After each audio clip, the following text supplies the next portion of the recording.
Hello everyone, welcome to my YouTube channel. आज आम पढ़ा क्रिया। आप पूर्व वीडियो आम पद 5 प्रकार ता भितर विशेष्य विशेषण सर्वनाम अव्यय को कम्प्लीटली डिस्कसन कर सारी। आज आम डिस्कसन करवा क्रिया। आपण मैंने जदि पूर्व वीडियो को देखी ना तेबे देखी नेबे एवं आपणकर जदि कौनसी डाउट थाए ताहले कमेंट रे जणेबे। आज तेबे आमे डेरी न करी आज आरंभ करिबा क्रिया। पूरा हैंडराइटिंग नोट आपण मैंने बहुत इजीली बुझी पारिबे। जदि बुझी न पारिबे तेबे आपण मैंने कमेंट रे जणेबे। मु आपण मानकर उत्तर निहाती देबी। आज आम आरंभ करिया पूर्व क्रियापद जानी रखिबा। क्रिया पढ़िबा क्रियापद कौन क्या कह जाए। तेबे आरंभ करिबा। वाक्यर जेउ पदरु कौनसी कार्य संपन्न हेबाकु बुझा जाए ताकू क्रियापद कहते। जेतेबेले आमे गोटे पदरु जानी परिबा, गोटे वाक्यरु जानी परिबा जे किछि गोटे कार्य संपादन हेला ताहाकू क्रियापद कह जाए। बा उद्देश्य जहा करे माने विशेष्य जहा करे ता हेउची क्रिया। उदाहरण देखिबा। राम खाऊ अच्छी ताहने एठी वाक्य रे गोटे क्रिया संपादन हेला। से क्रियाटा कौन खाऊची क्रिया। एठी विशेष्य के ना राम नामवाचक विशेष्य कौन केउ कार्य कला खाऊची रूपक खाइबा रूपक कार्य कला।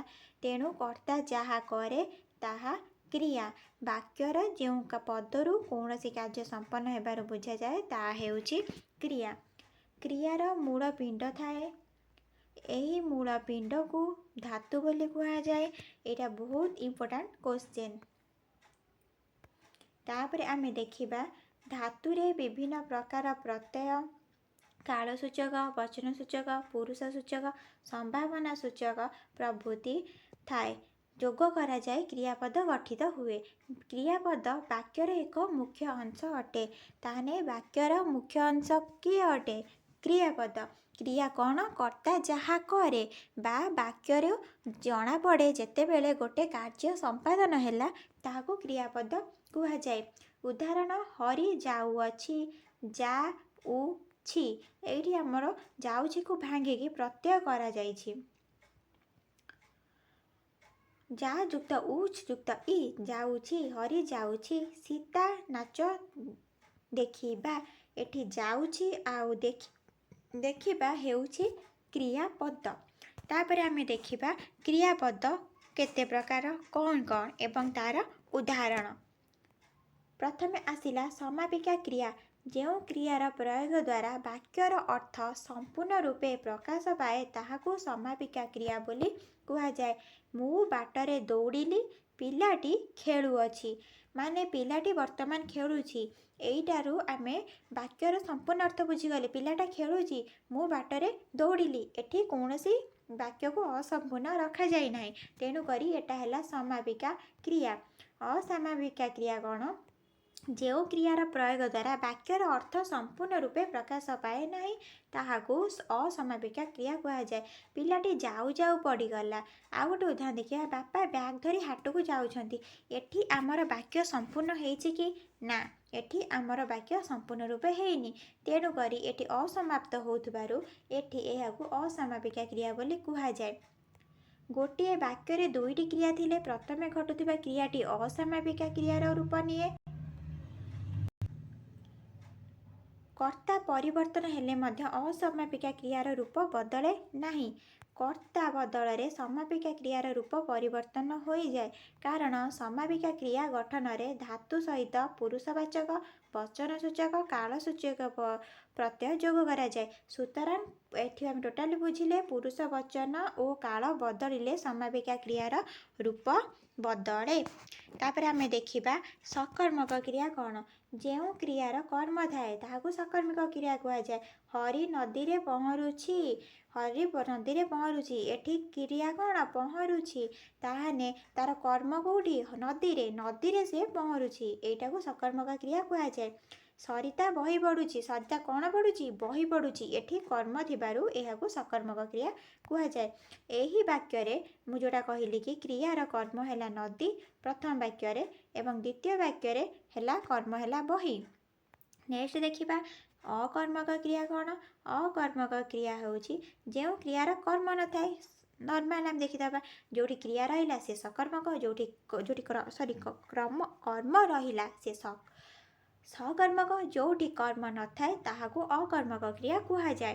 पिलाटी नाचुछि एठी कर्म नाही गोपाल खेलुछि ये रहिला कर्ता ये रहिला क्रियापद एठी कर्म रहिला कि नाही किंतु आमे पूर्वरु कोन देखिले एठी अछि हरि अछि कर्ता एठी पहरुचि अछि क्रिया किंतु मझिरे कोन अछि कर्म तेणु करी ये सकर्मक एठी कर्म नथिलारु ये हैला अकर्मक। तापर हैला द्विकर्मक क्रिया जो क्रियार दुईटी कर्म थाए ताकू द्विकर्मक क्रिया कुहा जाए। सीता रीता को सर्कस को नेला सेकेंड देखिबा गोटे उदाहरण शिक्षक छात्र को प्रश्न पचारिले एठी रीता सीता हैला कर्ता नेला हैला क्रिया एठी मझिरे कौन रहिले दीटा कर्म रहिले तेणु करी एहाकू द्विकर्मक क्रिया बोली कुहा जाए। तापर आसिला मिश्र क्रिया मिश्र क्रिया कौन एकाधिक क्रियार मिश्रण रे गठित क्रिया को मिश्र क्रिया बोली कुहा जाए। तुमे मंदिर दर्शन कल एठी तुमे कल भी अछि दर्शन भी कहूची तेणु करी दीटा क्रिया मिसिकी थिबारु एहाकू मिश्र क्रिया कुहा जाए।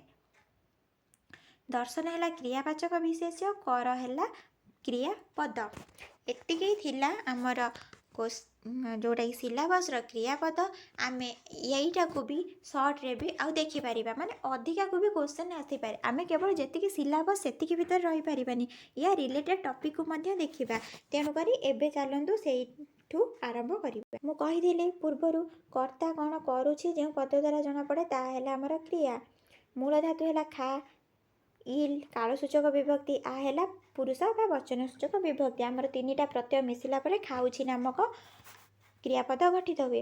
बेले बेले कालसूचक विभक्ति उभय थाए जेपरि खाए जाए पिए आसे इत्यादि। ओडिया भाषा रे 10टी पुरुष वचन सूचक विभक्ति जोग करा जाए क्रियापद आमर गठन करा जाए जेमिति अ आ इ ए उ अंति अंत अंता इत्यादि होउछि आमर पुरुष वचन सूचक विभक्ति। नेक्स्ट देखिबा प्रत्येक प्रेरणार्थ धातु आकारांत एहाकू प्रयोजक धातु मध्य कहंती प्रेरणार्थक धातु का कौन मध्य कहंती प्रयोजक धातु मध्य कहंती। स धातु पढ़ुची तार आउ गोटे कौन हबो ना पढ़ाउची सेटा हमर को प्रत्यय मिसिक हबो पढ़ आ इछि प्रेरणार्थक कौन खेला उछि जोटा खेल आ उछि। नाम धातु प्रायतः मिश्र क्रिया जेमिति पेटाइब जमा इला जम युक्त आ युक्त इला बेले बेले आ बदल रे ए बा अ मध्य व्यवहार करा जाए जेमिति मुंडे इबा मुंड उछि आदि। तापर आमे देखिबा समापिका क्रिया कौन जो क्रिया पद द्वारा वाक्य समाप्त हुए और वाक्यर अर्थ संपूर्ण रूपे प्रकाश पाए जेपरि आमे जिमु एठी संपूर्ण रूपे वाक्यटी जणा पड़ुछि तेणु करी एठी आमर समापिका क्रिया रहा उदाहरण पुरुषवाचक अनुसार बदले क्रियाटा पुरुषवाचक अनुसार बदले एहा बिना वाक्य गठित हो पारिबो नाही साधारणतः यह वाक्यर शेष रे बसे क्रियापदटी केतेक स्थल रे वाक्य मझिरे मध्य बसे जेपरि तुमे करिबो परिश्रम एठी क्रियापद कौन करिबो से पाइबो फल एठी पाइबोटा कौन क्रियापद। तापर आमे देखिबा असमापिका क्रिया जो क्रिया वाक्य को समाप्त करे नाही से हैला असमापिका जे समाप्त करे से हैला समापिका। से ठाकुर पूजी भात खाइबो एठी वाक्य समाप्त हेछि कि होई नाही से ठाकुर पूजीबो तापर भात खाइबो। नेक्स्ट आमे देखिबा मूल धातु रे इ उ उले अंते जोग हुए आमर कोठी शब्द सब जोग हो पारिबो मूल धातु रे जेमति देखि देखु खाइले जानते द्वितीय रूप ठारे मध्य व्यवहृत हुए जेपरि कि देखिबा देखि देखि जाऊ जाऊ आदि दीटा रूप जोटी जोड़ी जोड़ी शब्द रुहंती आउ आउ ए प्रत्यय कोठी जोग करा जाए ना उणु करी कि देखुणु हसी करी कि हैला देखी कि आदि जोग करा जाए। तबे यौगिक क्रिया कौन मुख्य धातु सह सहयोगकारी धातु मिसिले आमर हो जाए जोग क्रिया। जेमिति अछ आउ था हैला साहाय्यकारी धातु। मुख्य धातु रे संपूर्ण और असंपूर्ण सूचक प्रेरणार्थक जोग करा जाए। से सब कौन ना इ उ आ। साहाय्यकारी धातु रे काल वचन सूचन विभक्ति लगी थाए। मुख्य और गौण क्रिया को लागी लागी लेखा जाए। आ मुख्य क्रिया सहित रहिबो कौन असमापिका क्रिया। गौण क्रिया सहित किए रहिबो समापिका क्रिया। उदाहरण देखला को जाऊ अछि। तापर है अमिश्र क्रिया। जो क्रियापद गोटे पदरे प्रकाशित हुए। देखिली शुणुछि गोटे पदरे प्रकाशित है तेणुक यह है अमिश्र क्रिया। मिश्र क्रिया कौन एकाधिक पद द्वारा जे प्रकाशित हुए। दर्शन कले राम मंदिर दर्शन कला। कला भी एठी हम दर्शन भी हम दी प्रकार एठी क्रिया रोची। तेणुक एठी है मिश्र क्रिया। एतिकी थिला हमर आज क्रियार वीडियो आउ पदर 5टा जाक टॉपिक सरीगला। आमे नेक्स्ट वीडियो रे नुआ नुआ टॉपिक लेके आसीमु। तेणु आपण माने आम सहित जोड़ी रही थांतु।